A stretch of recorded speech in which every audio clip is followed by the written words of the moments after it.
السلام علیکم، میں ہوں رضوان اشرف۔ اس خطے کے اندر اور عالمی سطح کے اوپر اتنی بڑی بڑی ڈیولپمنٹس ہو رہی ہیں۔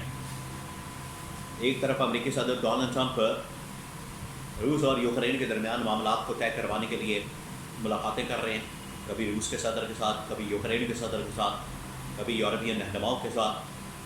وہیں پر اس خطے کے اندر بھی اب حالات بڑی تیزی کے ساتھ تبدیل ہو رہے ہیں، جس میں پاکستان، افغانستان، چین اور انڈیا اور ایران بڑی تیزی کے ساتھ ایکٹیو ہیں۔ ان کی آپس میں ملاقاتیں، آپس میں ان کی انٹریکشن، کیا ملاقاتیں، ان کے اندر ایجنڈا کیا، پوائنٹس کیا ہیں، معاملات کیا ہیں، اس کے حوالے سے بڑی اہم ترین معلومات میرے پاس موجود ہے، وہ آپ کے ساتھ میں شیئر کرتا ہوں۔ سب سے پہلے میں آپ کو بتا دوں کہ یہ جو امریکہ روس کے خلاف، یوکرین کے خلاف یہ پورا جو ایجنڈا بنا کے بیٹھا ہوا ہے، اور چین کے خلاف اس نے جو ٹیرف وار شروع کی ہوئی ہے، اور اس میں انڈیا کے خلاف بھی ٹیرف وار شروع کی ہوئی ہے، ٹیرف کی جنگ، ٹیرف لگاتا ہے، بڑھاتا ہے، مزید اس کو بڑھا دیتا ہے، دھمکیاں دیتا ہے۔ تو ان ممالک نے اب اکٹھے ہو کے امریکہ کا مقابلہ کرنے کا فیصلہ کیا، پہلی بات۔ اب اس میں اسٹیپ بائی اسٹیپ میں آپ کو بتاتا ہوں کہ جو ڈیولپمنٹس ہو رہی ہیں اس کے پیچھے بیک گراؤنڈ کیا ہے۔ تو یہ جو امریکہ کی جانب سے ایک ٹیرف وار شروع کی گئی، اس کا مقابلہ کرنے کے لیے، اس کو کاؤنٹر کرنے کے لیے سب سے پہلے تو چین اور انڈیا ایک ہو گئے ہیں، جس کی وجہ سے چین کے وزیر خارجہ پہنچے انڈیا کے اندر، اور انہوں نے جا کے نریندر مودی کے ساتھ اور ان کے وزیر خارجہ جے شنکر کے ساتھ ملاقاتیں کی، بہت بڑی ملاقاتیں۔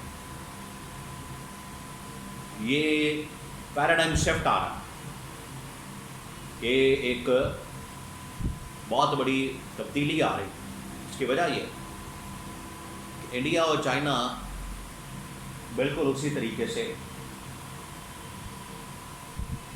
آپس میں یہ دشمن ہے، ان کی آپس میں جنگیں ہو چکی ہیں، لڑائیاں ہو چکی ہیں، اس طرح سے پاکستان کی انڈیا کے ساتھ ہو چکی ہیں۔ پاکستان اور انڈیا کے درمیان کشمیر کے معاملے کے اوپر بڑی لڑائیاں ہوئی، جنگیں ہوئیں، 2-3 جنگیں۔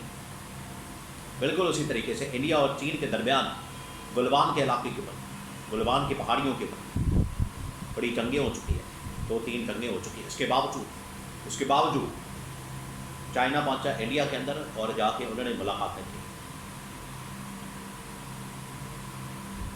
اور انہوں نے اس بات کے اوپر اتفاق کیا۔ اب میں آپ کو خبر دے رہا ہوں، میں آپ کو بتا رہا ہوں ڈپلومیٹک سورسز کے ذریعے سے جو خبر سامنے آئی ہے، وہ یہ کہ انہوں نے اس بات کے اوپر ایگری کیا ہے، اتفاق کیا ہے، انہوں نے اس بات کے اوپر کنسنسس بلڈ اپ کیا کہ ہمیں مل کر امریکہ کا مقابلہ کرنا، ورنہ یہ امریکہ ہمیں کھا جائے گا، کہ ہر روز یہ ٹیرف لگا دیتا ہے، ٹیکس لگا دیتا ہے، ٹیکسوں کی بھرمار کر دیتا ہے، کبھی کوئی ٹیکس، کبھی کوئی ٹیکس۔ چین بھی اس کا مقابلہ کر رہا تھا پہلے اکیلا، بالکل اسی طریقے سے انڈیا۔ تو دونوں اب ایک ہو گئے، انہوں نے کہا کہ ہمارا دشمن اینمی کیونکہ کامن ہو گیا، ایک ہو گیا، لہٰذا ہمیں مل کر آگے بڑھنا ہے۔ یہ انہوں نے فیصلہ کیا۔ اب آ جائیں اس کے بعد پاکستان کی انٹری، چین کی انٹری کے بعد افغانستان کی انٹری، جہاں پر چینی وزیر خارجہ نے انڈیا کے اندر ملاقاتیں کی، اس کے بعد وہ گئے افغانستان، کابل میں ملاقاتیں ہوئی پاکستان، چین اور افغانستان کے وزیر خارجہ کے۔ اس کے بعد چینی وزیر خارجہ پاکستان آئے، اور اب وہ چائنا چلے گئے۔ وہاں کیا ملاقات ہوئی؟ کابل کے اندر، افغانستان کے اندر۔ وہاں پر فوج نے اپنا نمائندہ بھیجا، اسٹیبلشمنٹ نے، اسحاق ڈار کو بطور وزیر خارجہ۔ اس نے جا کے وہاں پر افغانستان کے وزیر خارجہ امیر متقی اور چائنا کے وزیر خارجہ سے ملاقات کی، اور ان کو پیغام پہنچا دیا، 2 پیغام کی۔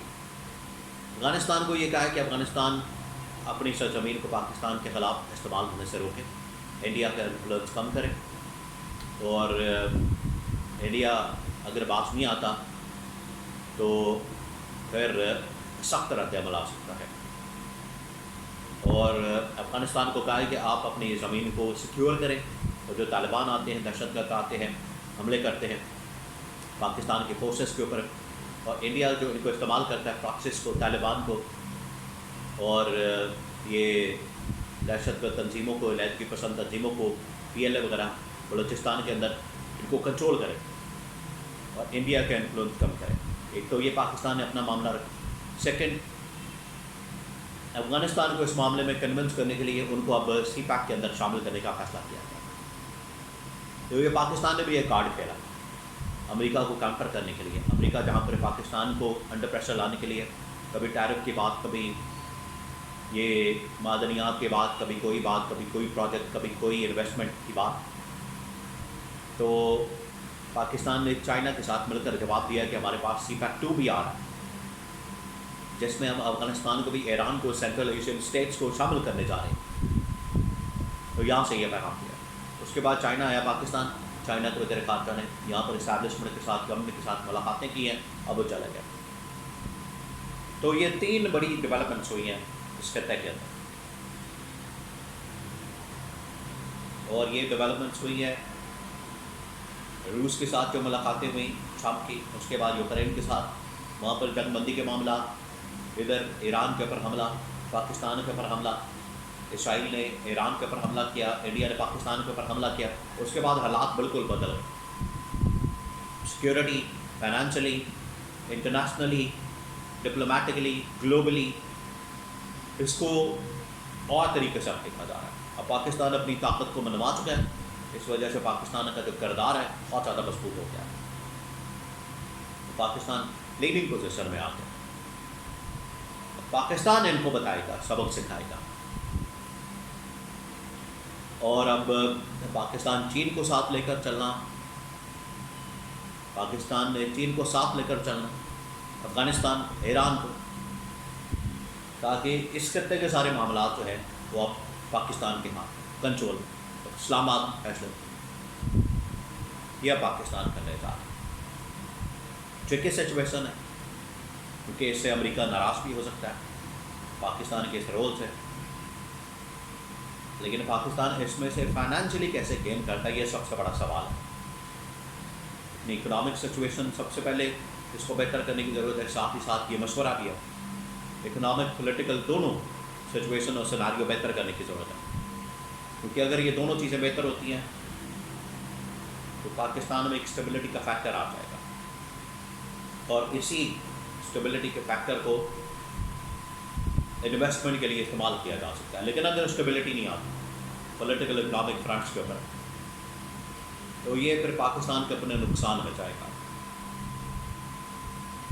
یہ ان کو بات ذہن میں رکھنی چاہیے کہ اس کے بغیر پاکستان میں امن نہیں ہو سکتا، انویسٹمنٹ نہیں آ سکتی، سرمایہ کاری نہیں آ سکتی. اور یہی ڈیمانڈ بار بار چین ان سے کرتا ہے.